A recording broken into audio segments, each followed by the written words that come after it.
নমস্কার বন্ধুগণ, আজ 17 জুলাই 2023 মার্কেটের সিচুয়েশন আপনাদের কাছে অ্যানালাইজ করার জন্যে আরেকবার এলাম। তো প্রথমে চলে যাব ইউএস ফিক্সের ডেইলি চার্টে। ইউএস ফিক্সের ইন্ডেক্স যা বলে দেয় যে বিশ্ববাজারে গতিবিধি, মার্কেটগুলোর গতিবিধি কেমন।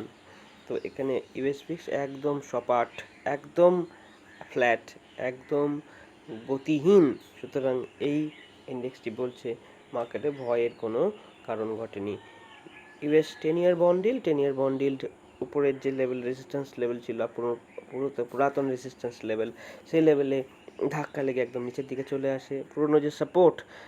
পুরনো রেজিস্ট্যান্স বর্তমানে সাপোর্ট হওয়ার কথা, তো সেই জোনে চলে এসেছে। এই জোনটি অর্থাৎ 3.69% পয়েন্ট থেকে 3.83, এই যে একটা রেঞ্জ রয়েছে, এই রেঞ্জে মার্কেট হয়তো কিছুদিনের জন্য ট্রেড করতে পারে।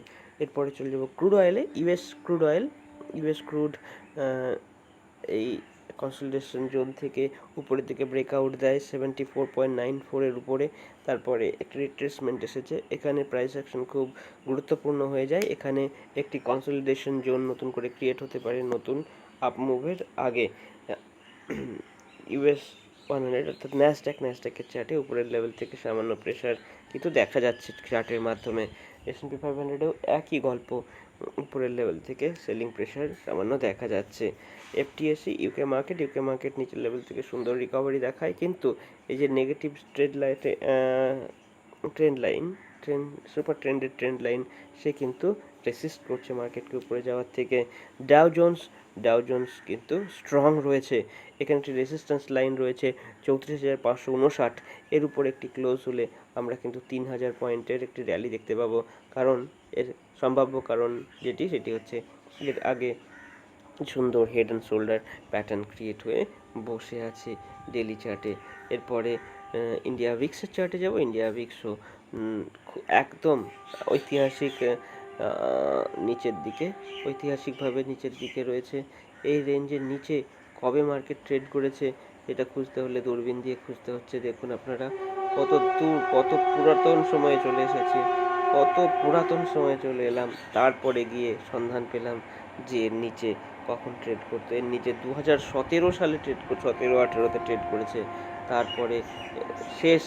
তো এখন 2023-এ পাওয়া গেছে মার্কেটকে, এর নিচে মার্কেট থাকেই না। সুতরাং বিক্স একদম তলার নিতে আছে। এই সময়ে বিক্স একটু রাইজ করবে, এটাই হয়তো ভবিতব্য। ভারতের 10 বছরের বন্ড ইল্ড ক্রমাগত নিচের দিকে যাচ্ছে এবং লোয়ার লো ফরমেশন কিন্তু করেনি। লোয়ার লো এখনও ফরমেশন হয়নি, যে আমাদের নেগেটিভ ট্রেন্ডকে এখনও কিন্তু কনফার্ম করতে পারেনি। নিফটি মানে গিফট নিফটিও সুন্দর একটা ওপেনিং দেখাচ্ছে, একটু গ্যাপ আপ ওপেনিং হতে পারে। ডলার ইন্ডেক্স ক্রমাগত নিচের দিকে আসছে। মোটামুটি আপনারা দেখে রাখুন যে এই সময় থেকে ডলার নিচের দিকে যাওয়া শুরু করেছে। এটা একটু মনে রাখতে হবে কোন সময় থেকে। এখান থেকে ডলার উইক হতে শুরু করেছে 30 সেপ্টেম্বর 2022। তারপর থেকে মার্কেট কিন্তু ক্রমাগত নিচের দিকেই আসছে।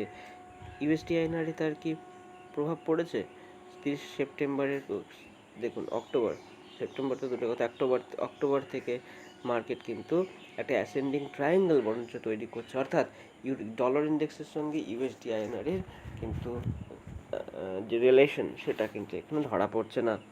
ডলার ইন্ডেক্স উইক হলো অথচ ইউএসডি আইএনআর উইক হলো না, এটি ভালো লক্ষণ নয়। ইউরো ইউএসডি কিন্তু সেই লক্ষণ দেখাচ্ছে। দেখুন 25 অক্টোবর থেকে বা সেপ্টেম্বর থেকে, সেই 30 সেপ্টেম্বর থেকে মার্কেট ক্রমাগত উপরের দিকে চলেছে। ডলার ইন্ডেক্স যেমন পতন ঘটেছে, ইউরো ইউএসডিতে তেমন উত্থান ঘটেছে।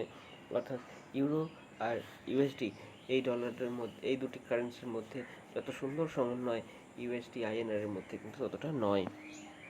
এখানেও একটি অ্যাসেন্ডিং ট্রায়াঙ্গেল ক্রিয়েট হয়েছে এবং এই অ্যাসেন্ডিং ট্রায়াঙ্গেলের যে মোটামুটি লক্ষ্য হবে 1.03 থেকে, মানে প্রায় আপনি ধরে নিতে পারেন 0.3 1.06 পয়েন্ট, অর্থাৎ 1.10 থেকে 1.17 এইখান পর্যন্ত মার্কেট কিন্তু উপরের দিকে যেতে পারে, কারণ এই অ্যাসেন্ডিং ট্রায়াঙ্গেল প্যাটার্নের বেস ওই রকম করেই তৈরি হয়েছে।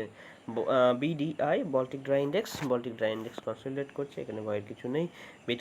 বিটকয়েনেও একই রকম কনসলিডেশন তৈরি হচ্ছে। কনসলিডেশন থেকে বেরোলে মার্কেট অনেক লম্বা র্যালি দেবে যেদিকেই হোক। ইথেরিয়ামে market volatile but range bound. গোল্ডের চার্টে আপনারা কি দেখতে পাবেন? গোল্ডের চার্টে একটি ট্রেন্ড লাইন ছিল নেগেটিভ, সেটিকে মার্কেট আপাতত ভেদ করে উপরের দিকে যেতে শুরু করেছে এবং এখানে একটু রিট্রেসমেন্ট দরকার। 1913 কাছাকাছি আমরা লং ট্রেড খুঁজবো। ব্যাংক নিফটির চার্টে আমরা দেখতে পাচ্ছি যে কনসলিডেশন নেগেটিভ টু সাইডওয়েজ, এটা ডেলি চার্টের মোমেন্টাম আপনারা দেখতে পাবেন। নিফটিতে কি দেখবো? নিফটিতেও একই রকম একটা দুর্দান্ত আপ মুভের পর সামান্য নিচের দিকে এসে কনসলিডেট করছে, পুনরায় নতুন করে র্যালি দেওয়ার আগে।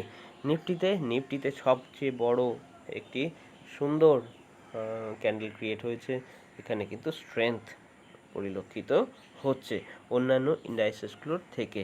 এবার আমরা ডেলি চার্টে গিয়ে দেখব। আমরা গিফট নিফটিতে দেখেছি যে একটি ভালো ওপেনিং, স্ট্রং ওপেনিং আজকে ইন্ডিকেট করছে। নিফটি যদি আমরা এই দুটি রেঞ্জের কাছাকাছি পাই, তাহলে আরেকবার লং করার অপরচুনিটি খুঁজবো। 19,514 থেকে 19,564 এই 50 পয়েন্টের রেঞ্জে মার্কেটকে পেয়ে গেলে মার্কেট উপরের দিকে আরেকবার আপ মুভ দিতে পারে। নিফটিতে কি দেখতে পাচ্ছি? নিফটিতেও একই রকম। নিফটিতেও আমাদের লেভেল অঙ্কিত আছে, এই লেভেলের কাছাকাছি যদি আমরা পেয়ে যাই 20,011 বা 20,130 এর উপরে মার্কেটকে যখনই সাপোর্ট নিতে দেখবো, ইমিডিয়েট যে উপরের লাইন হবে সেখানের জন্য আমরা টার্গেট নির্ধারণ করব। এবং শেষে ব্যাংক নিফটির চার্টটা একটু অ্যানালাইজ করে নেবো। ব্যাংক নিফটিতেও তাই। ব্যাংক নিফটিকে যদি আমরা 44,664 কাছাকাছি পাই, লং করব এবং 40,800 উপরে চলতে শুরু করলে 44,931 জন্য টার্গেট রাখবো এবং 45,000 উপরে 44,931 উপরে চলতে শুরু করলে 45,124 এই টার্গেট আমাদের জন্য নির্ধারিত হয়ে যাবে। তাহলে আজকের অ্যানালিসিস এই পর্যন্তই। আপনাদের সঙ্গে পরবর্তী সময়ে দেখা হচ্ছে। আর যদি আমাদের চ্যানেলটি ভালো লাগে, চ্যানেলটিকে সাবস্ক্রাইব করে পাশে থাকুন, ভিডিওটি লাইক করে দেবেন, আর ডিসক্রিপশন বক্স থেকে আপনারা ডিম্যাট অ্যাকাউন্ট খোলার লিঙ্ক পাবেন। ধন্যবাদ।